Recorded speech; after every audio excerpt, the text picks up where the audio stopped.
This episode of the Y-Files is brought to you by BetterHelp.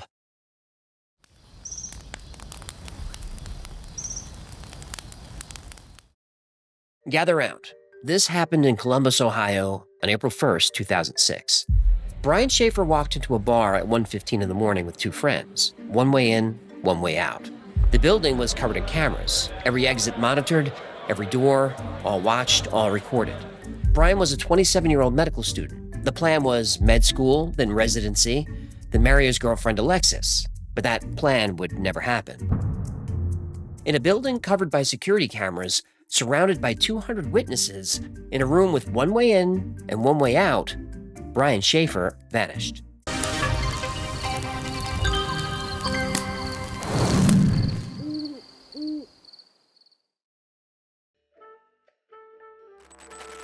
Human, I need to talk to you. Something's very wrong with me. Just one thing? I'm serious. I've been having these, episodes. Hot flashes, cold snaps. My bowl fogged up 3 times today. I yelled at Gertie for chewing too loud, and then I cried during a commercial for Gravel. Gravel. They poured it in slow motion, Human. It was beautiful. Have you considered that you might be going through finopause? Excuse me. I am a virile, powerful goldfish. This is clearly a government experiment. I'm being targeted by psychotronic weapons, directed energy, possibly HARP. It's not HARP. I tried to fix it myself. Healing crystals, meditation app. I even went to the Beaver Brothers Wellness Retreat. It's called the Beaver Oasis. Yeah, I'm not going to touch that. And neither did they. Worst massage of my life. Virgil just slapped my bowl with a branch for 40 minutes. I left more stress than when I went in. Oh, Gertie started sleeping standing up again. She only does that when she doesn't feel safe. You don't need to overhaul everything at once. Sometimes you just need to talk to someone, a therapist, someone who knows what they're doing. Oh, did you just use my emotional vulnerability to transition to today's sponsor? I sure did. I'll be honest, doing this show changed the way I think about therapy. Every week, I'm deep in cases about missing people, unexplained phenomena, government experiments. You absorb more of that than you realize. I kept telling myself I can just power through it, that I had to figure it all out on my own or not bother, but that all or nothing thinking was keeping me stuck. Taking one small step, just talking to someone, can make all the difference. BetterHelp makes starting therapy easier. You take a quiz, get matched with a licensed therapist, and you can communicate however you feel comfortable, phone, video, or text. If your therapist isn't the right fit, you can switch anytime at no extra cost. Over 6 million people have gotten help through BetterHelp, and it has a 4.8 out of 5 rating on the App Store. Click the link in the description or go to betterhelp.com/yfiles and get 10% off your first month of therapy. Yeah, I could really do this by text because I'm not great on video. Every time I'm on camera, I look like a screensaver from 1997. Yes, you can text. Maybe I'll try it for Gertie. Actually, I just had a better idea. What if I become a therapist? I already know what's wrong with everybody. Don't. Dr. Hecklefish J. Moriarty, licensed to listen, accepting new patients, cash only, or crypto. Please stop. Gertie's my receptionist. Now I can finally put her judgmental stare to use.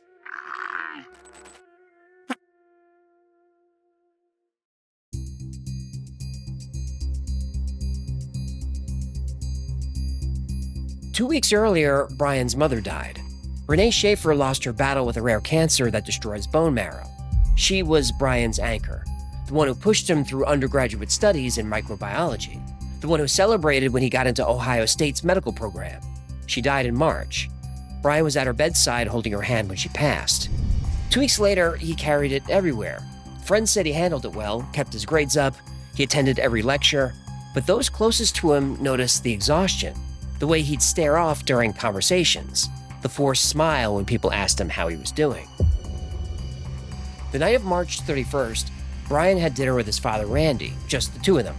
Brian looked drained, dark circles under his eyes. Randy thought his son shouldn't go out that night, thought he should rest, but he didn't say it. He would regret that silence for the rest of his life.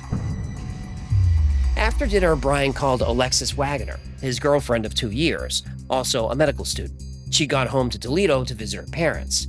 Brian asked Alexis if they were still on for Miami. She said she couldn't wait. Brian was excited, 3 days on South Beach, and Brian planned to surprise her with a proposal. The ring was already picked out. He said he'd see her Monday, then he called Clint Florence, his roommate, his closest friend. Time to celebrate the start of spring break. They started at the Ugly Tuna around 9, a bar on the second floor of the Gateway building near Ohio State University. They had around, then went bar hopping through the Arena District and Short North. One shot at each stop. Nothing excessive, just two friends blowing off steam after a brutal semester and the worst month of Brian's life. Around midnight, they ran into Meredith Reed, a friend of Clint's. She offered to drive them to their next stop. Brian said, back to the Tuna. The last place Brian Schaefer would ever be seen alive. The last place he would ever be seen at all.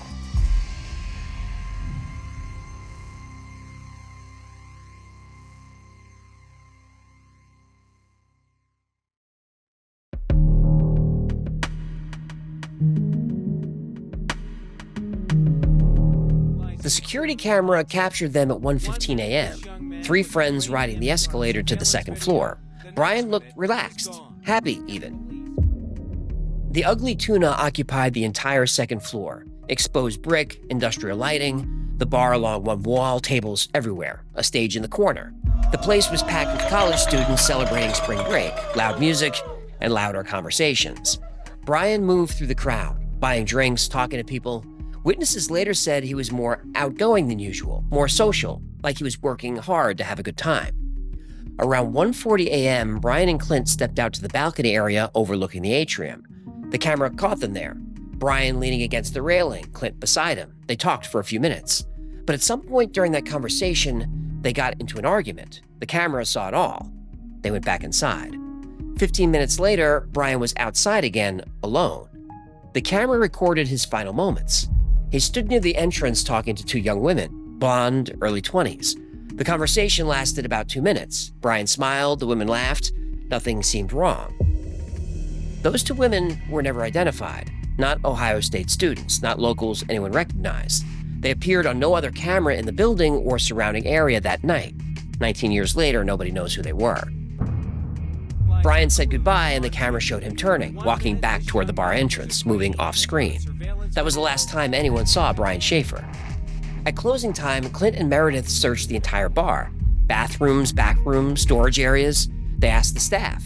Nobody had seen him leave. 200 people came down the escalator as the bar closed.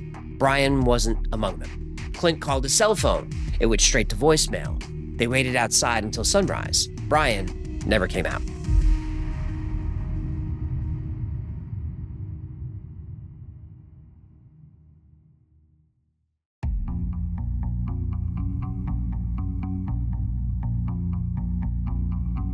Police reviewed every second of security footage, every camera, every angle. The lead detective tracked every person who entered the bar that night, then tracked them leaving. Everyone was accounted for, everyone except Brian. The detective told reporters, "I can say with 100% certainty that Brian Schaefer did not leave via the escalator.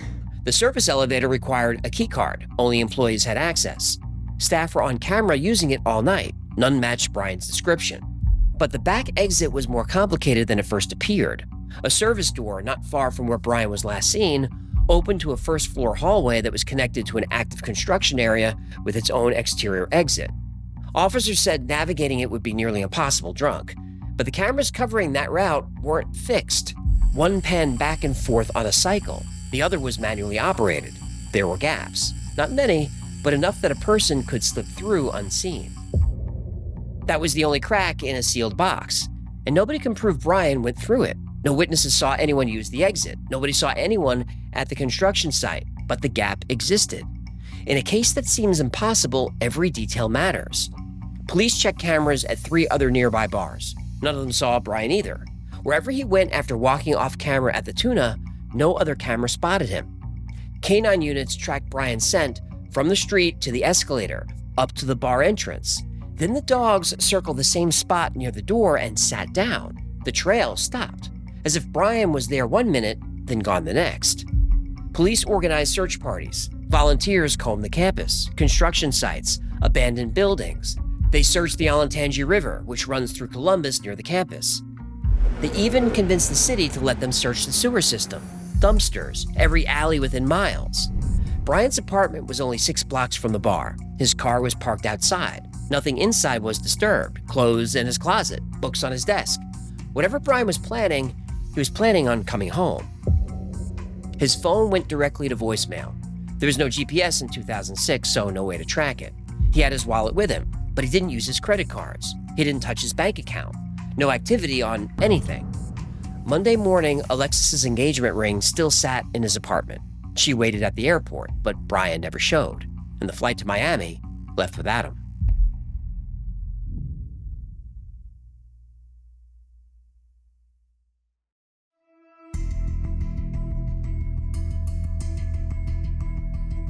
Everyone who saw Brian that night was asked to take a polygraph. His father Randy took one and passed. Meredith Reed took one, passed. Bar staff, other friends, all agreed, all passed. All except Clint Florence. Clint was the only person to spend the entire evening with Brian, the last friend to see him alive, the one who admitted they argued on the balcony but wouldn't say why. When police asked him to take a lie detector test, he refused. Then he hired an attorney. Later, he was subpoenaed to appear before a grand jury. He refused to answer questions there, too. Refusing a polygraph is legally smart. Defense attorneys tell clients to refuse them because the machines are unreliable. Clint's refusal doesn't make him guilty, but in a case with zero leads and zero evidence, it's the one thread that won't stop pulling. Meanwhile, the search spiraled outward. A psychic told Randy Schaefer that Brian's body was in water near a bridge pier. So Randy and Derek, Brian's younger brother, bought waders. They spent their weekends in the Olentangy River, searching under bridges. Randy had just buried his wife, and now he was standing knee-deep in freezing water, searching for the body of his son.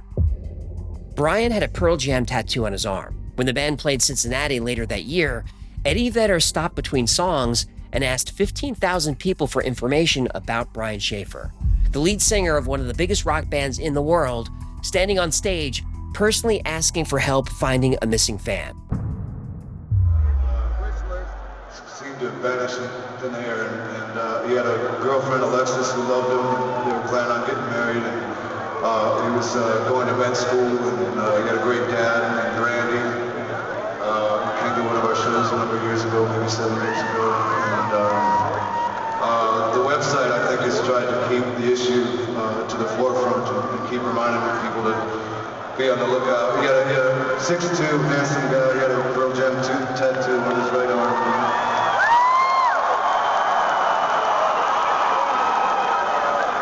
So the fans have tried to keep the issue afloat, but to no avail. So we just want to, we were taking a second back there trying to figure out what to play, and we just want to send this one out to him and let him know wherever he is, we're still thinking about him.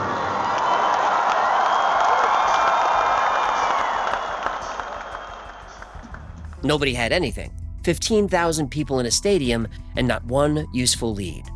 Then, in September, something happened. Alexis had been calling Brian's phone every night before bed. Every single night since April. The same thing every time. Straight to voicemail. Straight to voicemail. But then one night, 5 months after Brian disappeared, his phone rang.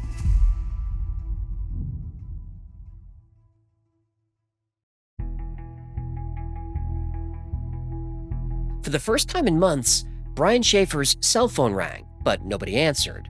Singular, Brian's wireless provider, said it was probably just a glitch.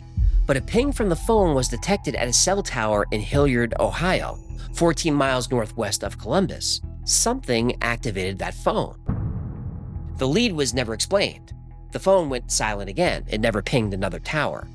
Some investigators looked at the so-called smiley face killer theory. Some believe the serial killer was targeting drunk college-age men in the Midwest and dumping their bodies in rivers. Young men fitting Brian's profile had turned up dead in waterways across several states. Police looked into it. The FBI looked into it. Both rejected any connection. If the smiley face killer was real, and most law enforcement said he isn't, Brian would be the only victim whose body was never found. Now, possible sightings were reported in Michigan, in Texas, in Sweden. A man matching Brian's description was seen at a bar in the Caribbean. Another was spotted at a bus station in the Southwest. Police investigated every single one, sent officers, compared photos, checked records. Nothing panned out. Randy Schaefer drove to Columbus every weekend for 2 years, walked the streets around the Gateway building, handed out flyers, searched the river, hired investigators, spent everything he had. In 2008, 2 years after Brian vanished, Randy was killed in a freak accident when a branch broke from a tree and fell on him. Derek Schaefer, Brian's younger brother, inherited everything alone. The search, the questions, the weight of a family that stopped existing one member at a time. A mother, a brother, a father. 3 people gone in 2 years. Derek kept searching. He still does. Shortly after Randy's death, Clint Florence's attorney sent a letter to a private investigator working the case. In it, he wrote, "If Ryan is alive, which is what I'm led to believe after speaking with a detective involved, then it is Brian and not Clint who is causing his family pain and hardship." The detective on the case believed Brian was alive. In 2020, the Ohio Attorney General's office digitally aged Brian's photo to show what he might look like in his mid-40s. Dateline covered the case. America's Most Wanted covered it. The internet never let it go. There's a subreddit dedicated to finding him, and every year on April 1st, people share his photo and ask the same question: where is Brian Schaefer? He would be 46 years old today. 19 years have passed. His phone has never pinged another tower. His credit cards have never been used. His social security number has never appeared in any database. No hospital records, no police reports, no death certificate. His body has never been found. The Ugly Tuna closed years ago. The building still stands on North High Street. The cameras are gone now. New businesses occupy the space, but the escalator still runs. But somewhere in those final seconds, in a narrow window between camera angles, between one frame and the next, a 27-year-old medical student vanished. The footage is still there, archived in police evidence, frame by frame, second by second. Cameras prove that Brian Schaefer entered that building. They also prove that somehow he never left.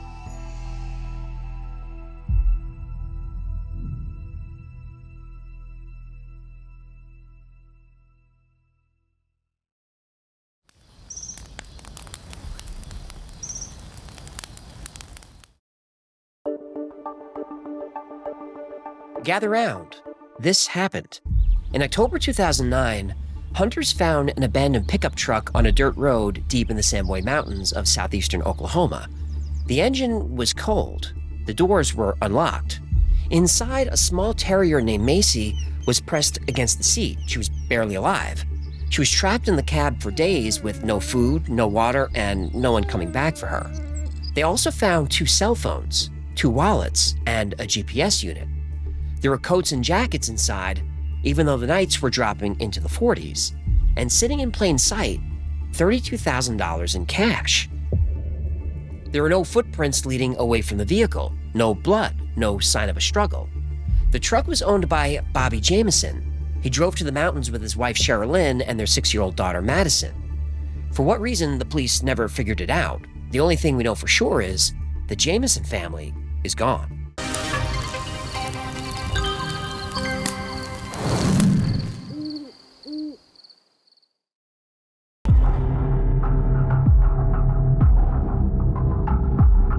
Bobby and Sherilyn Jameson lived in Eufaula, a quiet town on the shore of Lake Eufaula in southeastern Oklahoma. Bobby was 44. A bad car accident years earlier had left him with chronic back pain. He lived on a disability settlement. Sherilyn was 40. She suffered from bipolar disorder for years. They fought. They struggled. But they had their daughter Madison and made a plan to get out. In the fall of 2009, the Jamesons found a 40-acre plot of land near the town of Red Oak, about 30 miles from home. It was deep in the Samboy Range, remote and wooded, the kind of place where you could disappear from the world. They wanted a fresh start, to leave Eufaula and everything in it behind. On October 8th, they loaded up the truck and drove out to see the property. Madison rode in the back seat with her dog Macy. This was the last day anyone saw them alive. The truck was found a few days later by hunters who reported it to the Latimer County Sheriff. When deputies arrived, the first thing they noticed was the dog. Macy was dehydrated and weak, but alive. The second thing they noticed was the money, about $32,000 in cash sitting in plain sight. Nobody touched it. The family's belongings also told a strange story. Their IDs were still in the truck, so were their phones. Their coats were still in the truck. And October nights in the Samboy Range got cold. Wherever the Jamesons went after they parked, they went without identification, communication, money, or the right clothes for the weather. They took nothing. One detail the sheriff noticed from security camera footage: at one point, Sherilyn placed a brown briefcase in the truck. That briefcase was never recovered. Neither was the .22 caliber handgun that she stashed in it. The cash, all $32,000 of it, sat untouched when the truck was found. The Jamesons weren't wealthy. They weren't known for carrying cash. The disability settlement may explain where the cash came from, but it doesn't explain why they brought every dollar they had to look at a piece of land in the mountains. But the security cameras at their house recorded something that investigators have never been able to explain. The footage is time-stamped the morning they left. It shows Bobby and Sherilyn making trip after trip between the house and the truck, back and forth, loading boxes, carrying bags. They don't speak to each other. They don't look at each other. Between trips, they stop, stand completely still, and stare at nothing. Not at the ground, not at the sky, just somewhere in the middle distance. Then, after a few seconds, they start moving again. Same pace, same silence, like robots or zombies. The sheriff who reviewed the tape said they looked like they were in a trance, not arguing, not rushing, not behaving like a normal couple packing for a day trip, just silent, mechanical repetition, like two people running on a program, like two people without free will.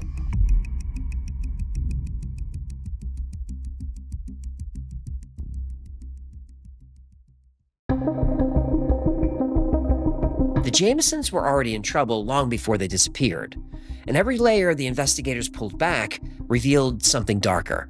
Bobby was locked in a bitter legal battle with his own father, Bob Dean Jameson. In 2008, Bobby had filed a protective order claiming his father had tried to run him over with a car. Bobby's petition described his father as a very dangerous man. He accused him of being involved with meth and other criminal activity. He said his father threatened to kill him, his wife, and daughter. Then there were the spirits. Bobby and Sherilyn had both visited their pastor separately. They told him the same thing. Something was living inside their house. Spirits, entities they could see but couldn't make leave. Bobby told the pastor he'd gone out and bought a copy of the Satanic Bible. Not to worship anything, he said, but to find instructions for driving the spirits out of the house. He asked if he knew where to buy special bullets that could shoot the entities off the roof. The pastor didn't know what to say to that. Nobody did. A handyman who'd been staying with the family in the weeks before they disappeared had connections to white supremacist groups. After the Jamesons vanished, investigators took a hard look at him. They interviewed him multiple times. They couldn't tie him to the disappearance. On the property was a large metal storage container the family planned to move into while building on the new land. Sherilyn had spray-painted messages across its sides. One line said, "Witches don't like it when their cats are killed." The neighbors didn't know what to make of it, neither did the police. Inside the abandoned truck was an 11-page letter from Sherilyn to Bobby, handwritten and full of rage. She called him a hermit. She said she resented him. She said she didn't need him. Friends who read it later said it wasn't a goodbye note. It was angry and raw, the kind of thing you write at 3 a.m. when you've had enough. And then there was the last photo. It was on Bobby's phone, taken the day they vanished. The image shows 6-year-old Madison standing alone in the woods, not smiling, not crying, just standing perfectly still among the trees, looking directly into the camera with a blank, hollow expression, like she was waiting for something to happen. Nobody knows who took that picture. It was on Bobby's phone, but he wasn't in it. Neither was Sherilyn. Madison is alone. Trees behind her, dirt under her feet, and whoever was holding that phone was the last person to see that little girl alive.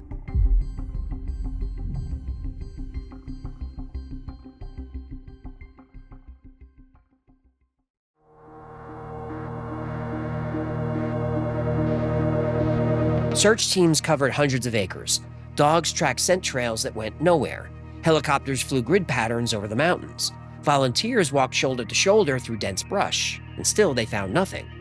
Then 4 years passed. In November 2013, 2 deer hunters were scouting a remote part of Latimer County, dense oak forest, rocky terrain, less than 3 miles from where the truck was abandoned in 2009. One of them stopped walking. Something pale on the ground caught his eye. Half hidden in the underbrush were bones, scattered across the forest floor by 4 years of storms and animals. 2 adults, 1 child. In July 2014, the Oklahoma Medical Examiner confirmed what everyone already knew, but no one wanted to hear. Bobby Jameson, Sherilyn Jameson, Madison Jameson. The official cause of death was undetermined. And that word, undetermined, is rare. Medical examiners almost always find something: a fracture, a puncture, toxicology, something.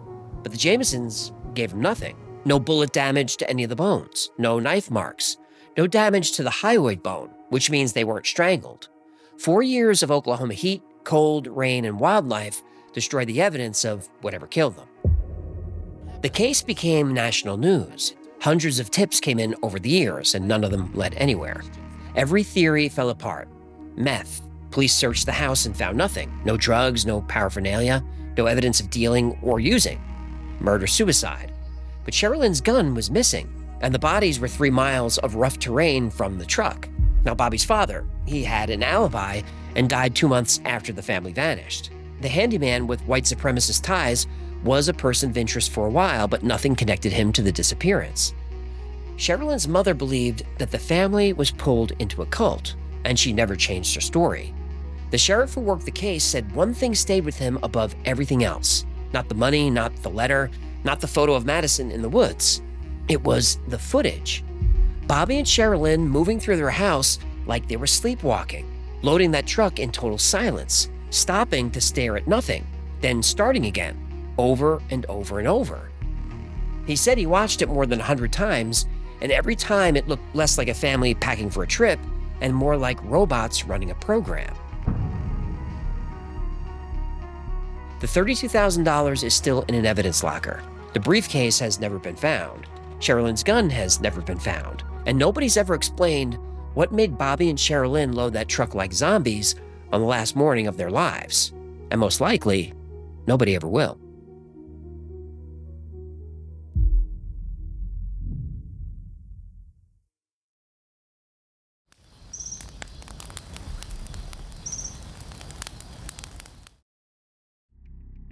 Gather round.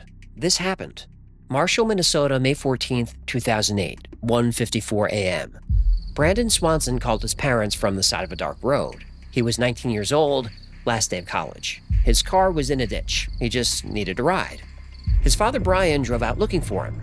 They stayed on the phone for 47 minutes.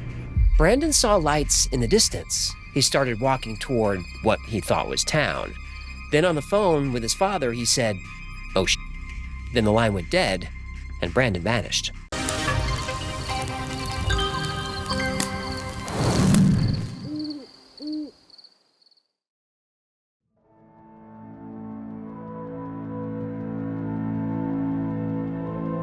Brandon told his parents he crashed near Lind, a small town about 7 miles from Marshall. That's where his father searched, up and down those roads, looking for a gray Chevy Lumina in a ditch, looking for his son walking along the road. But he found nothing. At 6:30 a.m., the Swansons reported Brandon missing. The officer wasn't concerned. Young guy, last day of school, been out drinking, probably sleeping it off somewhere. One cop told Annette Swanson that her son had a right to be missing. She didn't accept that. She pushed. She demanded they check the cell records. Well, the records told a different story. Brandon's last call didn't ping a tower near Lind. It pinged near Porter, 25 miles in the opposite direction. Brandon was completely wrong about where he was. He thought he was 7 miles from home. He was 30 miles away, on a gravel road in the middle of farmland, surrounded by fields and darkness. No streetlights, no houses, nothing but flat ground and sky in every direction. Yellow Medicine County sits in southwestern Minnesota. It's prairie land, the kind of place where you can see headlights from 10 miles away on a clear night. And in May, the corn hasn't come up yet. The fields are bare dirt and stubble. There's nothing to hide behind. There's nothing to fall into. There's nothing that should swallow a person whole. Police found his car that afternoon, stuck up on an incline near a bridge on a county road. Doors open, keys gone. Brandon had taken them with him when he started walking. The nearest town was Porter, population 178, but Brandon never made it. Now think about that. Brandon grew up in Marshall. He'd driven these roads his whole life. And somehow, after his car went into the ditch, he was convinced he was near Lind, a town he knew. He recognized nothing around him because there was nothing to recognize, just gravel and darkness and the flat line of the horizon. And here's where it gets strange. The lights Brandon saw in the distance, the one he walked towards, were probably a red beacon on a grain elevator in Taunton, a single light on top of a tall metal structure, visible for miles across the flat prairie. Now from that distance, through the darkness, it looked like a town. It looked like safety. It wasn't. Between Brandon and that light was 3 miles of open farmland, the Yellow Medicine River, and nothing else. No roads leading where he was going, no buildings, just black earth under a pitch-black sky. Brandon walked into the night, phone pressed to his ear, convinced he was heading toward civilization. He was heading into miles of empty fields. Then he cursed into his phone. Then the line went dead.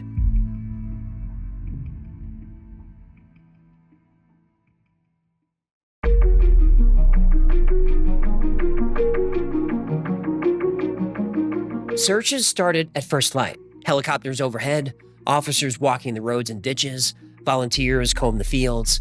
They brought in dogs trained to track human scent across miles of open ground. Canine units with hundreds of successful tracks between them. Dogs that had found bodies buried under 6 feet of soil. The dogs picked up Brandon's trail near his car and followed it. West-northwest along field roads, 3 miles through darkness, past barbed wire fences and drainage ditches, then to an abandoned farm, buildings dark, doors hanging open, no one living there for years. Then the trail turned south and followed the Yellow Medicine River, a shallow waterway that cuts through the farmland. Muddy banks, thick brush on both sides, and Brandon had mentioned hearing water during his call. He mentioned passing fences. He told his father the ground was getting uneven and harder to walk on. The details matched perfectly. The handlers expected the trail to end at the river's edge, confirming Brandon fell in and drowned. But the dogs didn't stop. They waded across the Yellow Medicine River, waist deep in places, the current strong enough to push against their legs. The dogs picked up the scent on the opposite bank. Brandon had crossed the river in the dark. He didn't fall in. He didn't drown. He made it to the other side and kept walking.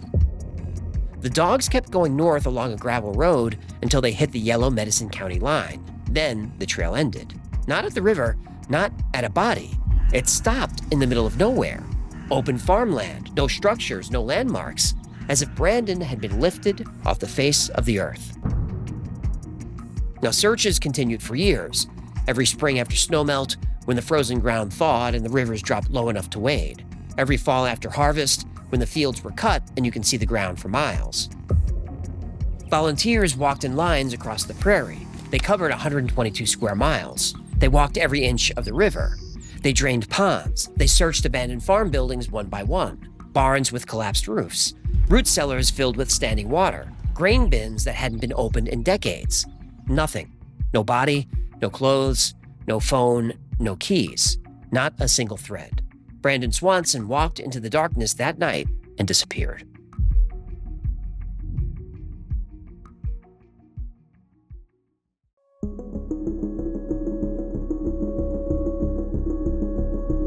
The official story is Brandon drowned in the Yellow Medicine River. Walking in the dark, disoriented, he stumbled into the water, and that's the simplest explanation.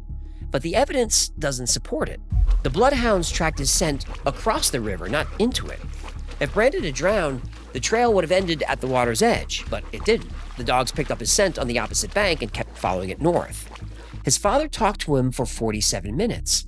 Brian Swanson says his son didn't sound drunk or confused. He sounded like himself, frustrated about the car and eager to get home, but coherent. He was navigating by landmarks. He was making decisions, not stumbling blind through the night. And then there's the final words. Oh, Now listen to what that phrase is and what it isn't. It wasn't a scream. It wasn't a cry for help. It was surprise. The kind of thing you say when you see something unexpected. Brandon saw something in the darkness. He reacted, then he was gone. Foul play has never been ruled out. The area is remote. Miles of empty farmland, isolated roads, abandoned properties. Someone could have been out there, could have seen his headlights from the road, watched him crash, and followed him into the fields on foot. At 2:30 in the morning, in that kind of darkness, you wouldn't see them coming. You wouldn't hear them over the wind. But there's no evidence of that. No witnesses, no suspects, no motive, no DNA, no tire tracks, no sign of a struggle. Just a trail that ends in the middle of nowhere. Brandon's parents never moved. They kept their porch light on every single night for years. Annette left his bedroom exactly the way it was. Bed unmade, clothes on the floor, textbooks stacked on the desk. She said she wanted it ready for when he finally came home. Brian Swanson replayed that phone call in his head 1,000 times.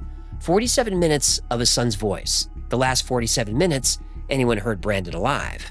He told reporters the hardest part wasn't the silence after the swear, it was the 47 minutes before it, the normalcy, the casual frustration of a kid whose car slid off a road. Father and son talking like it was any other night, like everything was going to be fine.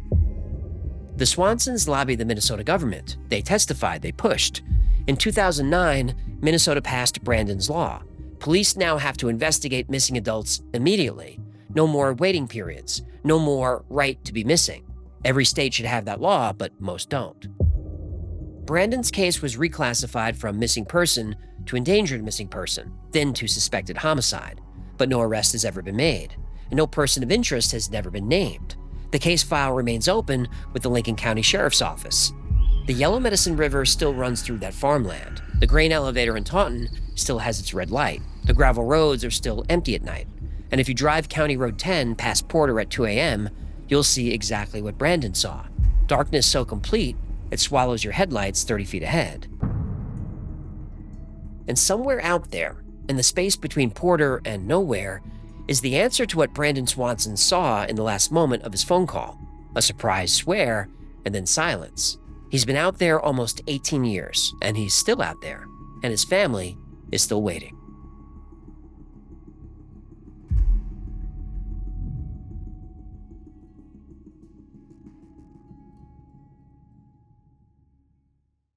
Thank you so much for hanging out today. My name is AJ, this is the Y-Files, and that was a campfire story. No debunking, no analysis, just a creepy story to scare you and the kids. And that one is true and unsolved. Now, if you had fun, I'd appreciate it if you can like, subscribe, comment, and share. That stuff really helps. And like most topics we cover here, today's was recommended by you. So if there's a story you'd like to see, go to theyfiles.com/tips or send us an email. We'd love to cover that story. And if you'd like to hear any of these campfire stories expanded into a full episode, there's a few I'd like to do, then definitely let me know. Remember, the Y-Files is also a podcast. You can take us on the road. I post deep dives into the stories we cover on the channel. I also post episodes that wouldn't be allowed on the channel. The podcast is called The Y-Files, Operation Podcast, and it's available everywhere. And if you're listening on an audio platform, do me a favor, hit the thumbs up or the like or the follow or whatever those buttons are. Those really do help. Now, if you need more Y-Files in your life, check out our Discord. We're about to hit 100,000 members over there. It's a lot of fun. It's a really supportive community. There's someone on there 24/7, and it's free to join. Speaking of 24/7, check out our 24/7. I'm plowing through the plugs. Speaking of 24/7, make sure you check out our 24/7 stream in the Y-Files Backstage. Over there, we run episodes back to back with some fun content in between, and the live chat is super, super fun. Special thanks to our patrons who make this channel possible and make every episode of the Y-Files happen. Every episode is dedicated to our Patreon members. I could not do this without you. And if you'd like to support the channel, keep us going, consider becoming a member on Patreon. For as little as $3 a month, get access to perks like videos early with no commercials, exclusive merch, and 2 private live streams every week just for you to hear the whistle in my teeth. It's because I'm going too fast. The private live streams are a lot of fun. For members only. My webcam is on. Everyone on the team has their camera on. You can talk to all of us, turn your camera on, jump up on stage, ask a question. It's a lot of, I think it's the best perk there is. Another great way to support the channel, grab something from the Y-Files store. That is shop@theyfiles.com. You'll find it. But if you're going to buy merch, become a member on YouTube. YouTube members get 10% off everything in the Y-Files store forever. So if you're going to spend $40 on t-shirts and festival mugs, become a member on YouTube for $3, pays for itself. And that money goes to the team, not to me. Those are the plugs. I got through them as fast as I could. And that's going to do it. Till next time, be safe, be kind, and know that you are appreciated.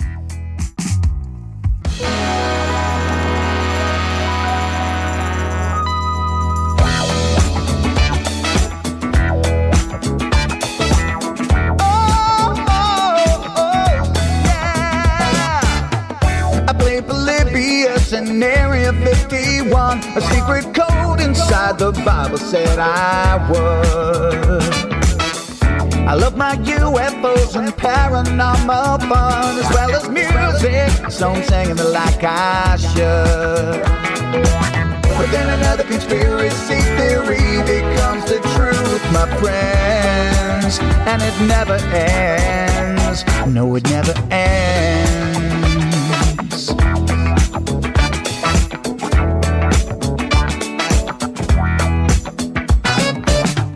I fear the crap I got stuck inside Mel's hole with MK Ultra, of being only too aware.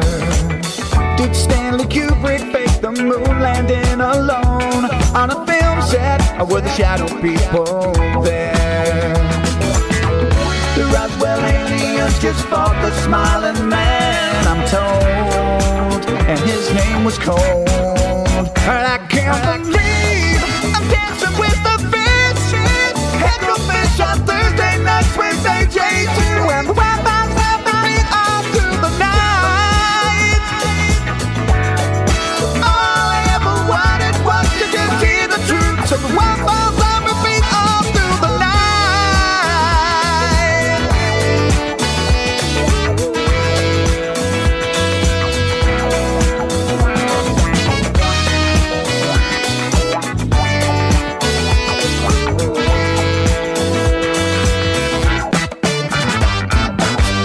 The Mothman sightings and the solar storm still come to Agatha, the secret city underground.